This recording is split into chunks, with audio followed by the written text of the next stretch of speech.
কিন্তু দেখলে ভাল লাগবে।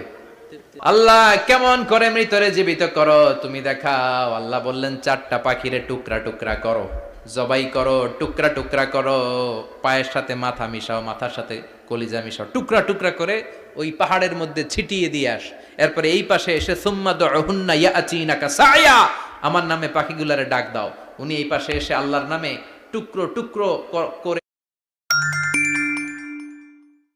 ছিটিয়ে দিয়ে আসা পাখিগুলোর ডাক দিতে দেরি মুহূর্তে পায়ের সাথে মাথা, মাথার সাথে বডি লাগে জীবিত হয়ে পাখিগুলো দৌড়ে সাইয়েদনা ইব্রাহিমের কাছে চলে এসেছে।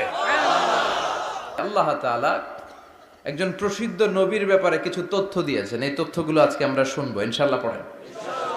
রব্বুল আলামিন বলেন, ওয়া ইয বিতালা ইব্রাহিমা রাব্বুহু বিকালিমাতিন ফাতাম্মাহুন্না ক্বালা ইন্নী জাইলুকা লিন-নাসি ইমামা।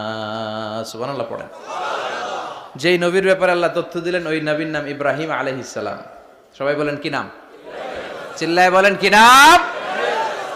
আল্লাহ বলেন, নবী স্মরণ করুন সেই সময়ের কথা যখন আমি আমার খলিল ইব্রাহিমকে অনেকগুলো বিষয়ে পরীক্ষা করেছিলাম, আর আমার খলিল ইব্রাহিম প্রতিটা পরীক্ষায় গোল্ডেন এ প্লাস পেয়েছে।